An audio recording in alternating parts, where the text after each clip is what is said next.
Bueno, vamos a estudiar la de esta mañana. Es la parábola del fariseo y el publicano. Créame que así como Dios nos ha bendecido con las anteriores, esta mañana usted va a salir de este lugar fortalecido. Vamos a leer Lucas 18 del 9 al 14. Ahí en casa o en alguna iglesia donde están transmitiendo, pongan atención, Dios también va a hablar a su vida, hermano. Estoy seguro que usted va a ser tocado por el Espíritu Santo a través de esta palabra. Nos ponemos en pie, por favor, para leer Lucas 18 del 9 al 14. Dice: a unos que confiaban en sí mismos como justos y menospreciaban a otros, dijo también esta parábola. Dos hombres subieron al templo a orar. Uno era fariseo y el otro publicano. El fariseo, puesto en pie, oraba consigo mismo de esta manera: Dios, te doy gracias porque no soy como los otros hombres, ladrones, injustos, adúlteros, ni aun como este publicano. Ayuno 2 veces a la semana, doy diezmos de todo lo que gano.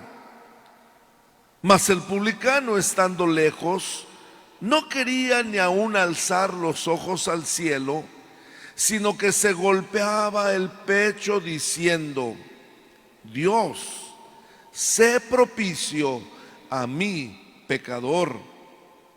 Os digo que éste descendió a su casa justificado antes que el otro, porque cualquiera que se enaltece será humillado, y el que se humilla será enaltecido.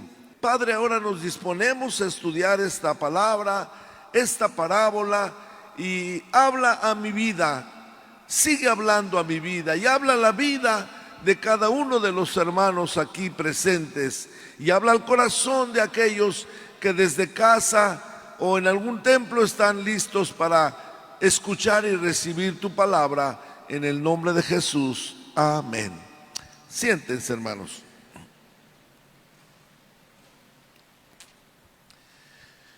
Bueno, la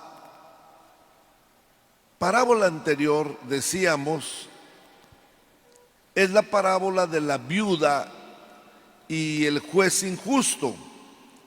En esta parábola que estudiamos hace 15 días, Jesús nos enseña cómo debemos orar, insistir, orar una y otra vez. Pero ahora la parábola de este domingo nos va a enseñar Jesús cómo no debemos orar. Habla de dos hombres, un fariseo que ejemplifica a los que estudian la ley de Dios y viven religiosamente, y la historia de un hombre publicano que los judíos de esa época le decían perro. Ya les explicaré por qué. Los consideraban unos traidores al servicio de Roma, que tenía dominado al pueblo judío. Vamos a ver algunos puntos en esta parábola. El primero, es una parábola dirigida a los que se creían justos. Desde siempre ha habido personas que dicen: es que yo no le hago mal a nadie, yo trato bien a mi esposa, pues es su deber. Le doy el gasto a mi esposa, es su deber. Trato bien a mis hijos, me llevo bien con los vecinos, yo en realidad no tengo problemas. Dice la Biblia en el verso 9 que esta parábola se la dijo a aquellos que confiaban en sí mismos como justos. Estoy seguro que usted conoce a más de uno Creen que todo está bien, que no hay nada que los descalifique para entrar al cielo. Sin embargo, mis hermanos, la Biblia es clara. Lo que dijo el hermano Ricardo hace un momento, está escrito ahí en Romanos 3:23, que dice que todos hemos pecado, usted y yo hemos pecado. Y por cuanto todos pecaron, dice la Biblia, están destituidos de la gloria de Dios. También mismo Romanos 3:10 dice que no hay justo ni aun uno. No hay una persona que diga yo soy una persona justa. Bueno, que lo diga sí, pero que lo sea es difícil. No lo hay. Dice la Biblia, no hay justo ni aun uno. Y déjeme decirle por qué. Porque sentirse justo, óigalo otra vez, sentirse justo es la trampa de Satanás para que la gente no se salve. Hacer creer a la persona que está bien. Entonces, ¿qué necesidad tengo de Dios?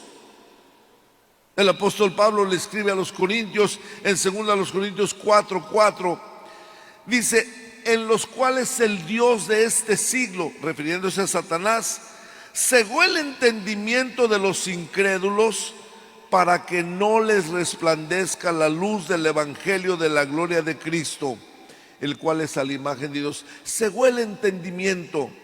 Si yo me considero que estoy bien, pues ¿qué necesidad tengo de Dios? Me decía mi hermana Anita, cuando llegó a evangelizar en España, era muy difícil evangelizar allá. La gente con recursos económicos suficientes, dígale a una persona que tiene millones de pesos en el banco y en la bolsa llena de dinero, tú necesitas a Cristo, ¿qué le va a decir? Dice que estaba evangelizando a una persona, mira, Jesucristo es lo mejor que debemos tener en el corazón. Qué bueno, pues tenlo tú. Yo, mira, tengo mi dinero, tengo mi cuenta, no necesito lo que tú me estás ofreciendo. Esa es la trampa de Satanás, cegar el entendimiento, hacer creer que la gente está bien. La manera como el evangelio empezó a penetrar ahí en España fue porque muchos jóvenes empezaron a caer en las drogas. Y entonces a través de eso, ¿dónde están tus hijos? Atrapados en las drogas. Y con todo lo que tienes en la bolsa, ¿no has podido quitarle ese vicio? No he podido. Bueno, pues entonces te presento la respuesta. La respuesta es Jesucristo, a su nombre. Ahora, el apóstol Juan también nos explica que no hay justo ni aun uno, hermanos. Primera de Juan 1:8 dice, si decimos que no tenemos pecado, nos estamos engañando a nosotros mismos y la verdad no está en nosotros.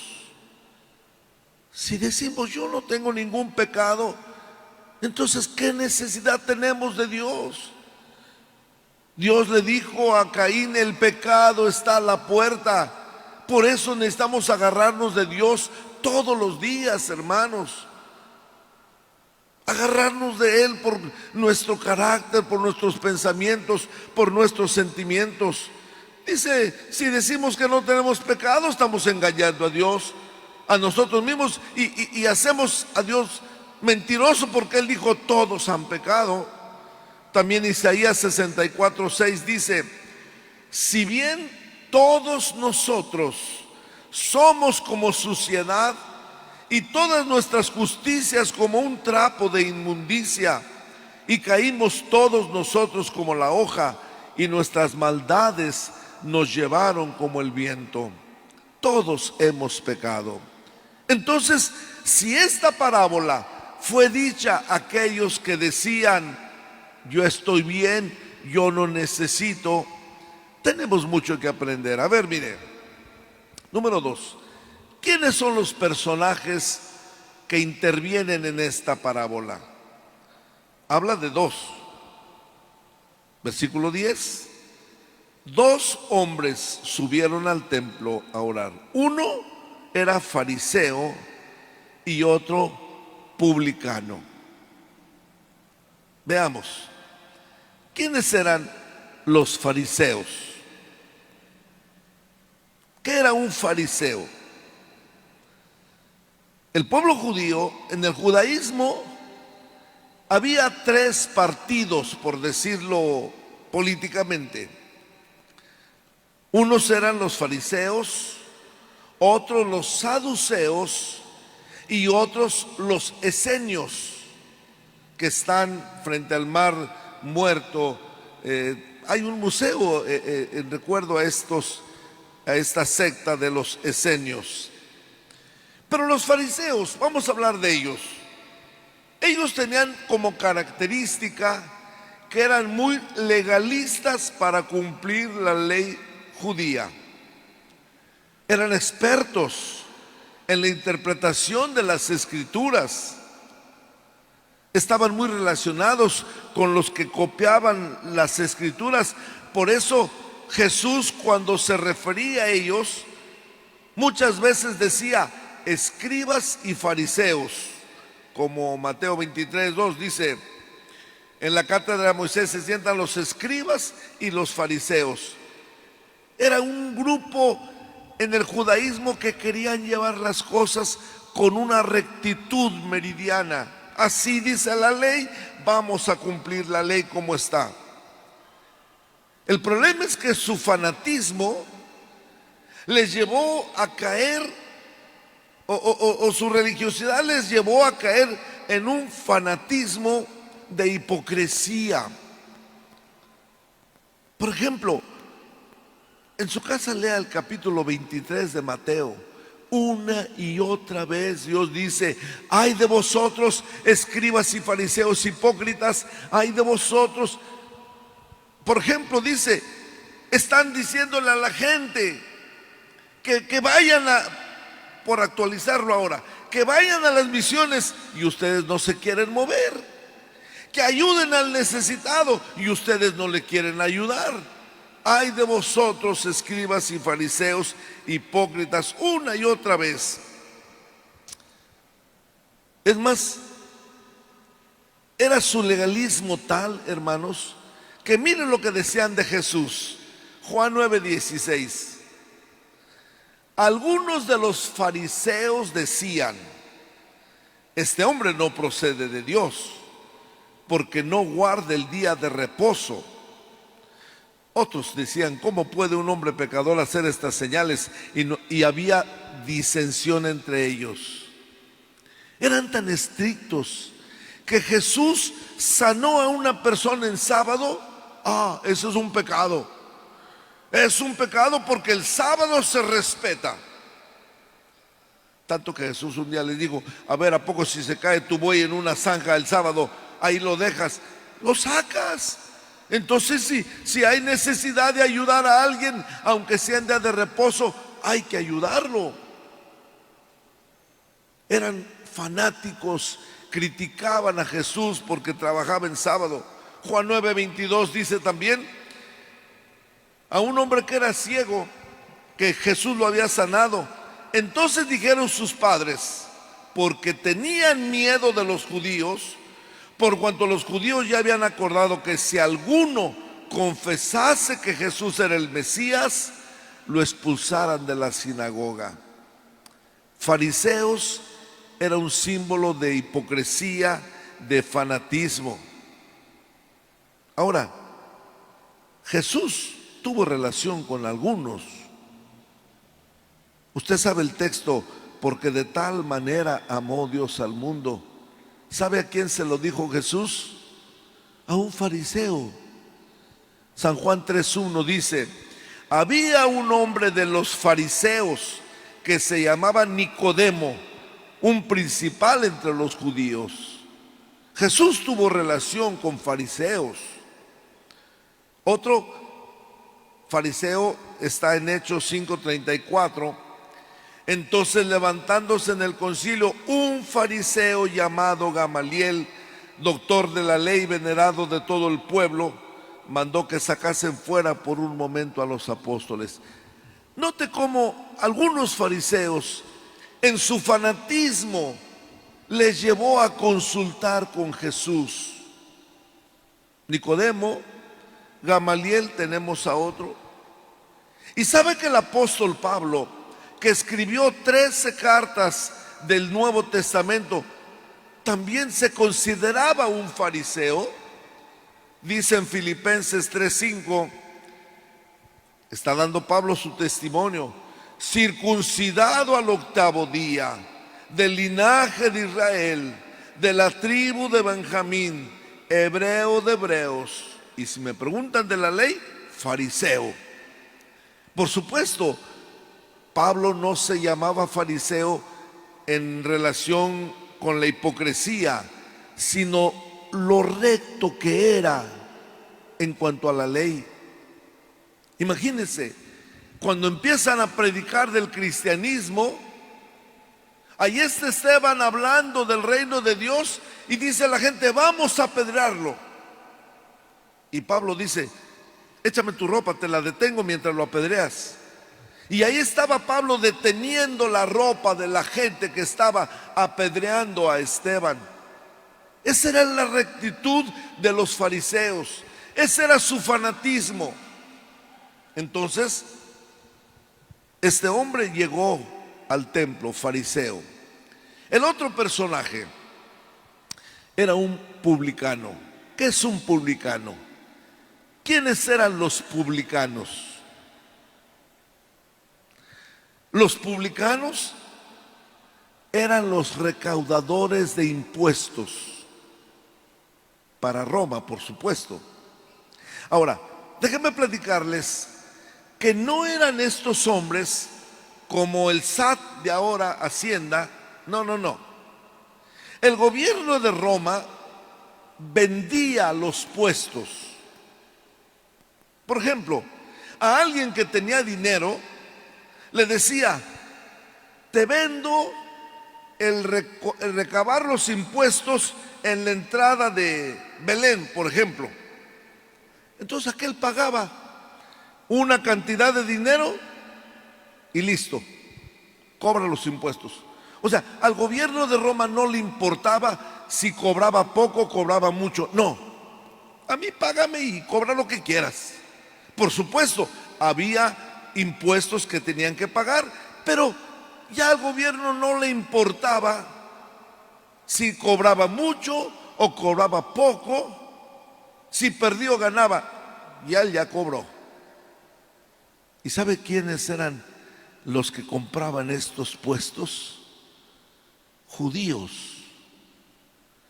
Entonces, los del pueblo judío los odiaban, les decían traidor, les decían perro. ¿Por qué? Pues cómo no, ellos estaban enriqueciéndose a costa de su propio pueblo. Un corazón insensible. Y bueno, se acuerda por ejemplo de Zaqueo. Zaqueo, cuando conoce a Jesús, pues él tenía su dinero que había quitado a la gente. Por eso dijo: si a alguien he defraudado, le voy a devolver con el 4 tanto. Estos publicanos eran odiados por la gente. Pero mire, Jesús los amaba a ellos también. Así como Jesús se relacionó con fariseos, también lo hizo con publicanos. Dice Mateo 9, 10 y 11. Y aconteció que estando él sentado a la mesa en la casa, he aquí que muchos publicanos, de esos que cobraban los impuestos, y pecadores que habían venido, se sentaron juntamente a la mesa con Jesús y sus discípulos. Y cuando vieron esto los fariseos, dijeron a los discípulos: ¿por qué come vuestro maestro con publicanos y pecadores? Aquí tenemos otra vez a los dos, los fariseos estrictos. ¿Cómo un maestro se va a sentar con pecadores? Si Jesús dice que es maestro, ¿por qué está con publicanos? Entonces ahora tiene una idea: un fariseo fanático religioso, un publicano odiado por todos, pecador a la vista de todos. Número 3, estos dos fueron al templo a orar. Hace poco alguien vio a un hermano aquí en el templo y le comentó a otro: ¿este viene a este templo? Sí, ¿por qué? Yo conozco lo que era él. Era tremendo, y en el barrio esto. Sí, has dicho bien, era. Pero Cristo lo cambió, aleluya. Y el templo, hermanos, está para que venga toda clase de personas. Es un lugar para pecadores. Es como decir: pasé por el hospital y vi un enfermo. Imagínate, había un enfermo ahí en el hospital. Pues, ¿qué esperabas encontrar en el hospital? En el hospital van los enfermos. En la iglesia venimos los que tenemos necesidad de Dios. Por eso estamos aquí. Necesidad que nos ayude, que nos sane, que nos bendiga, que nos perdone. Estos hombres fueron al templo a orar. Dice el versículo 10: 2 hombres subieron al templo a orar. El problema es que algunos oran para hablar con Dios y otros oran para ser vistos por los hombres. Jesús criticó esto en Mateo 6:5. Dice que Jesús les dijo: cuando ores, no seas como los hipócritas. Ellos aman el orar en pie en las sinagogas y en las esquinas de las calles para ser vistos de los hombres. De cierto os digo que ya tienen su recompensa. Entraron los dos. Imagino uno entrar por este pasillo y otro por el otro. Van al templo a orar. Déjeme meterme un poquito en usted esta mañana. Cuando usted cruza la puerta del templo, después de pasar por el tapete sanitizante, ¿qué trae en su mente? ¿Qué trae en su mente? Algunos jóvenes tal vez dirán: ojalá y venga la chica aquella que me gusta mucho. Y entran al templo y parece que están enfermos del cuello, buscándola a ver dónde se sentó. Otros, creo que la mayoría, venimos al templo: vengo a encontrarme con mi Señor. Y a la hora de las alabanzas levantamos nuestras manos al entrar en la presencia de tu divinidad. Vengo a vaciar, decía nuestro pastor Chusito, venga a vaciar el costal. Estoy triste, vengo a que Él me quite la tristeza. Estoy deprimido, vengo a que Él me restaure. Estoy acabado, vengo a que Él me ayude. Los 2 hombres entraron al templo a orar. ¿Y cómo oraron? El verso 11 dice: el fariseo puesto en pie. Por supuesto que la Biblia menciona varias maneras de orar. Usted puede orar de rodillas. Otros oran con el rostro pegado a tierra, dice la Biblia. Otros oran de pie con las manos levantadas.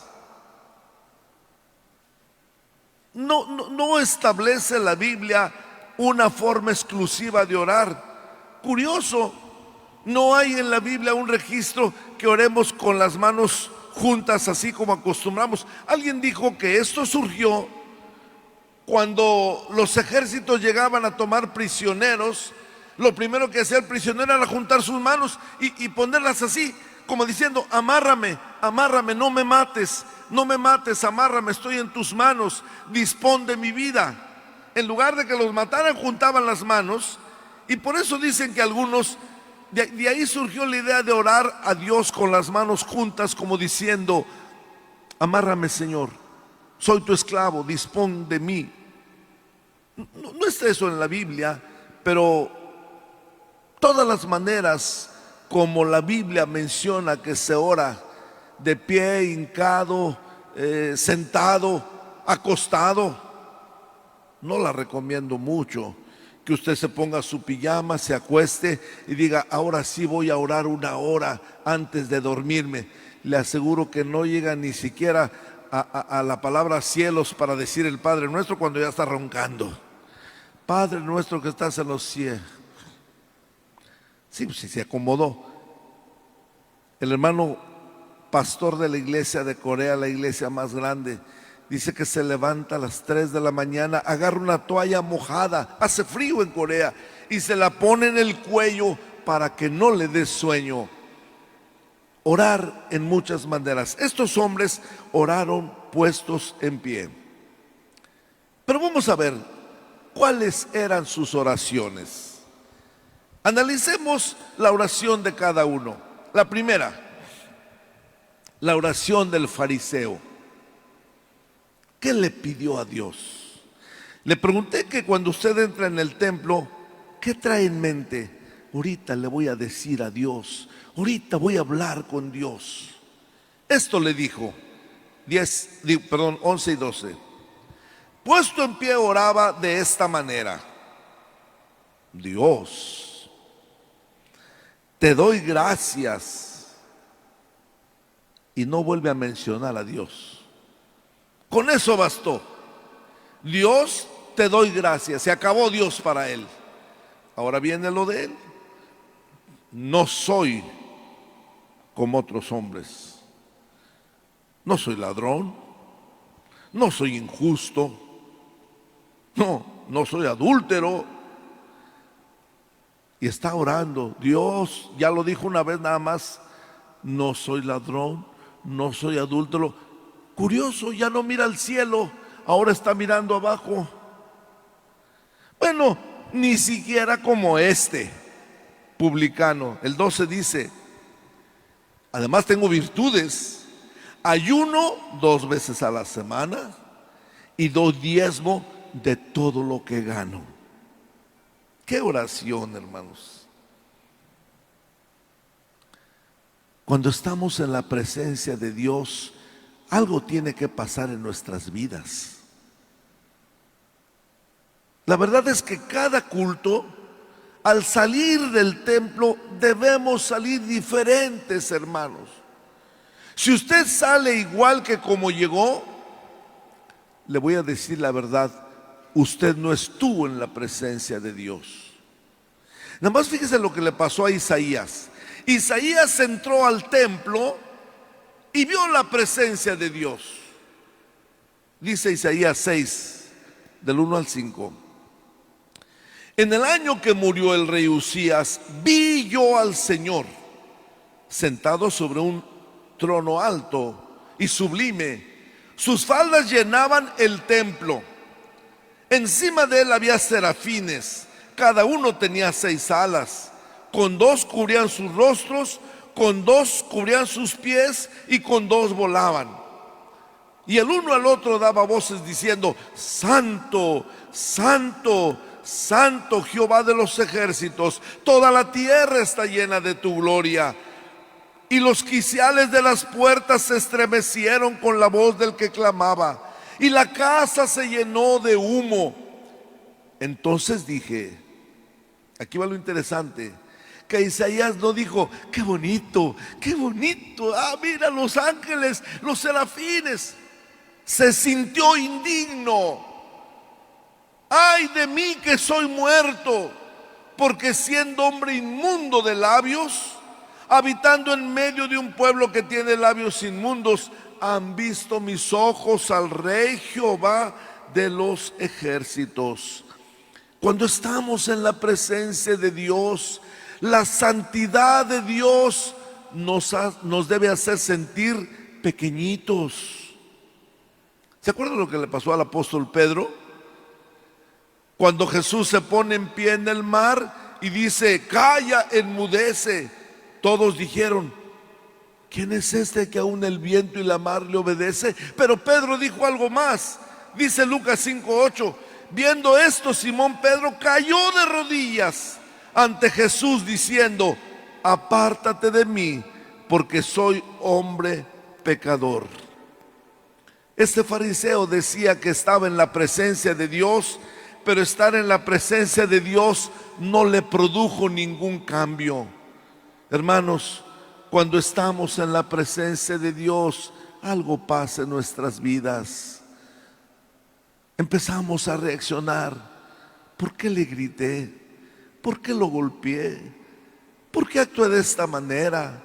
¿Por qué le chateé eso que no debí de haber chateado? ¿Por qué lo hice? La santidad de Dios nos hace ver cuán inmundos somos. La grandeza de Dios nos debe hacer ver lo pequeñito que somos. Por eso dijo Jesús: bienaventurados los pobres en espíritu, que siempre están diciendo: dame, dame, dame, yo quiero más de ti, Señor. Ahora veamos la oración del publicano, ese cobrador de impuestos. ¿Qué es lo que oraba? Ya vimos que el fariseo decía: Dios, y se olvidó de Dios. No soy esto, no soy lo otro, no soy lo otro, ni siquiera como este. Es más, ayuno y ofrendo. Pero el publicano, dice el versículo 13, estando lejos, quiere decir que no estaba frente al altar, se puso un poco aparte. Tampoco estaba muy lejos, porque el que estaba frente al altar lo alcanzó a ver. El publicano, estando lejos, no quería ni aún alzar los ojos al cielo. Se golpeaba el pecho. Dios, sé propicio. Otra versión más clara dice: Dios, ten misericordia de mí, que soy un hombre pecador. Se sabía, se sentía lo mal ante Dios, que no quería ni levantar sus ojos. Golpeando su pecho: ten misericordia. ¿Alguno de ustedes sabe lo que quiere decir la palabra misericordia? ¿Qué significa la palabra misericordia? Hermanos, les voy a confesar algo. Llevo muchos años, pero hasta ahora que estudié esta parábola, me profundicé qué significa la palabra misericordia, y créame que me sorprendí. Véala y aprenda. La palabra misericordia se compone de tres palabras griegas: misere, que significa miseria. Misere quiere decir miseria o necesidad. La segunda palabra es cord o cordis, que significa corazón. Misere, necesidad. Cord o cordis, corazón. Y luego ia quiere decir hacia los demás. Entonces, si parafraseamos estos significados, encontramos que misericordia quiere decir: pon mi miseria o mi necesidad en tu corazón, o siente lo que yo siento. Misericordia es: siente lo que yo estoy sintiendo. Pon mi necesidad en tu corazón. Identifícate conmigo. Imagínense el fariseo: yo no soy adúltero, no soy pecador, no, ni como este siquiera, ayuno y ofrendo. Y el publicano: Dios, pon mi miseria en tu corazón. Siente lo que yo siento. Pon mi necesidad dentro de tu corazón. Está clamando porque Dios se identificara con la necesidad de su corazón. Nosotros encontramos en la Biblia que es precisamente lo que hace Dios. Con Él estaré yo en la angustia. Isaías profeta tiene un texto que dice: en toda angustia de ellos, Él fue angustiado. Por eso Hebreos 4:16 dice: acerquémonos pues confiadamente al trono de la gracia para alcanzar misericordia. Ahora, ¿sabe lo que es misericordia? Entonces lo voy a traducir: acerquémonos pues confiadamente al trono de la gracia para que Dios ponga en su corazón nuestra necesidad y hallemos gracia para el oportuno socorro. ¿Cuántos glorifican a Dios, hermanos? ¿Cómo deseamos en esta mañana que Dios ponga en su corazón nuestra necesidad? Que Dios sienta el dolor que tú traes, que Dios sienta la angustia que te hizo venir esta mañana al templo, que Dios sienta en su corazón lo que tú ahí en tu casa en este momento estás sintiendo. Zaqueo decía: yo doy al cuatro tanto a los que he defraudado. Pablo también reconoció su necesidad. Primera Timoteo 1:15 dice: palabra fiel y digna de ser recibida por todos, que Cristo Jesús vino al mundo para salvar a los pecadores. ¿Y qué más dijo? Dice Pablo: y yo me considero el primero. Eso es lo que hace, hermanos, venir a Dios humillado. No me voy a comparar con la hermana, el hermano. No, yo. Ante Dios, ¿cómo estoy? Por supuesto, si me comparo con otros, a lo mejor soy muy justificado. La pregunta es: ¿por qué este fariseo no se comparó con Samuel? El profeta Samuel no se comparó con David. Se comparó a sí mismo como a él le convino. Cuando venimos a Cristo humillados, siempre vamos a encontrarlo a Él. Jeremías 29:13 dice: y me buscaréis y me hallaréis, porque me buscaréis de todo vuestro corazón. Termino el último punto: los resultados de estas oraciones. La del fariseo puesto en pie y la del publicano golpeándose el pecho pidiendo misericordia. Dice el verso 14: os digo que el publicano, descendió a su casa justificado antes que el otro, porque cualquiera que se enaltece será humillado, y el que se humilla será enaltecido. Jesús termina esta parábola, hermanos, explicando el resultado de estas oraciones. El fariseo salió tal cual entró al templo. El publicano, ya me lo imagino, hermanos, entró angustiado, se golpea el pecho: pon mi miseria en tu corazón, siente lo que estoy sintiendo. Y cuando se levanta, había una sonrisa, una paz en él, que cuando sale del templo levantaba sus manos: gracias, gracias. Bueno, él iba feliz, dice la Biblia, regresó a su casa justificado. Y el otro igual, porque el que se enaltece será humillado. Concluyo, hermanos. Cuando Jesús dice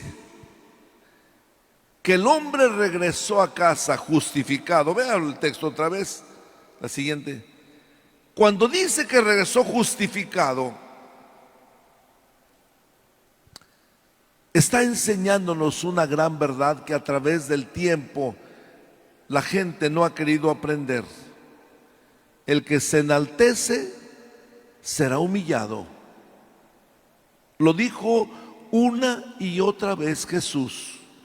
En Mateo 23:12, por ejemplo, lo dijo de esta manera: el que se enaltece será humillado, y el que se humilla será enaltecido.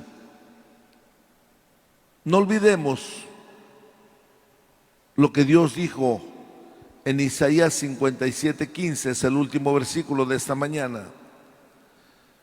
Porque así dijo el alto y sublime, el que habita la eternidad y cuyo nombre es santo. Yo habito en la altura y la santidad, y con el quebrantado y humilde de espíritu. El que habita en los cielos quiere habitar en tu corazón en esta mañana. Por supuesto, Él habita con el quebrantado y humilde de espíritu para hacer vivir el espíritu de los humildes y para vivificar el corazón de los quebrantados. Antes del estudio hablé de las marchas que ha habido en estos días.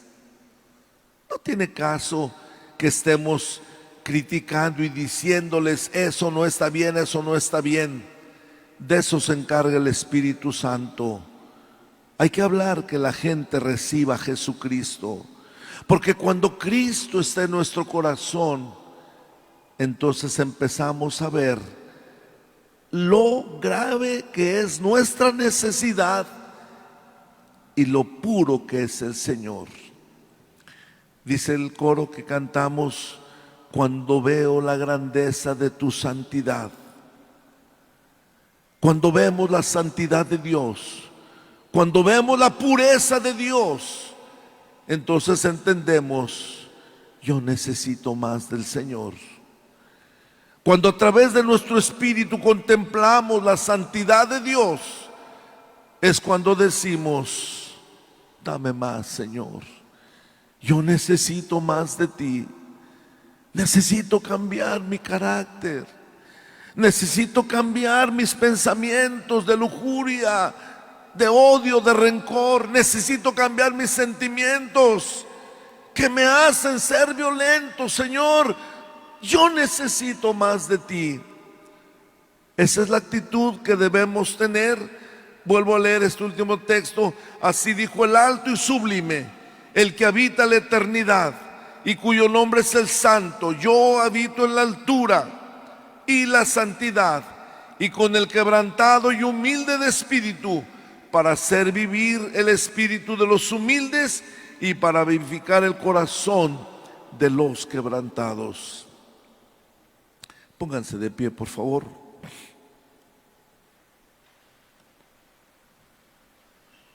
¿Cómo ha venido usted esta mañana?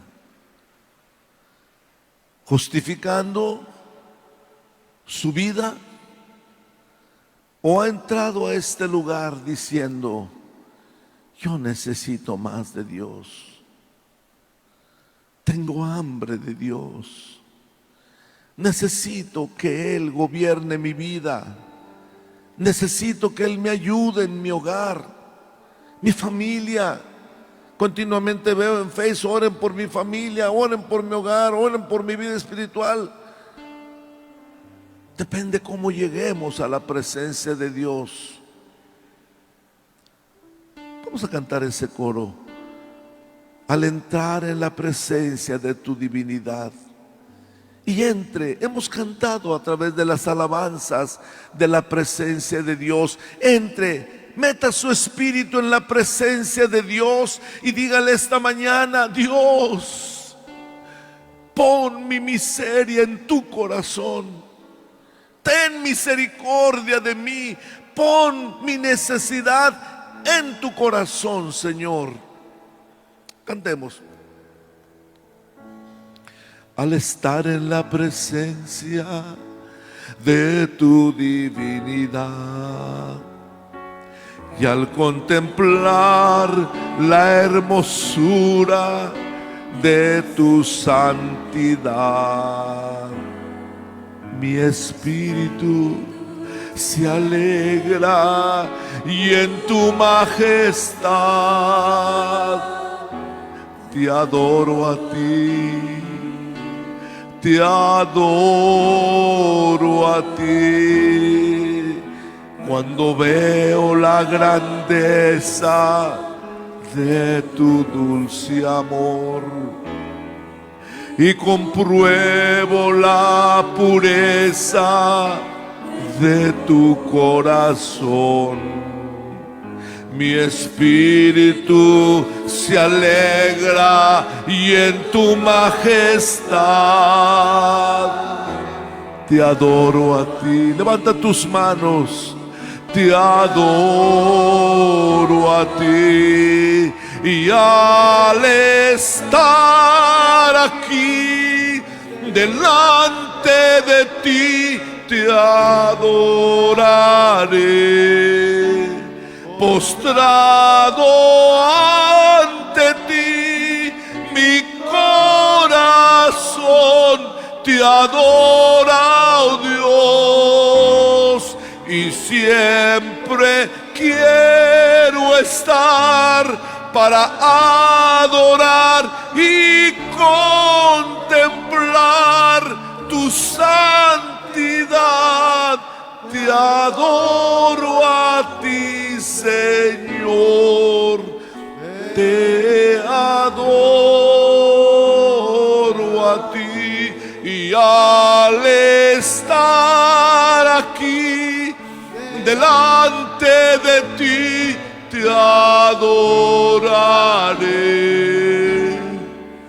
Postrado ante ti, mi corazón te adora, oh Dios, y siempre quiero estar para adorar y contemplar tu santidad.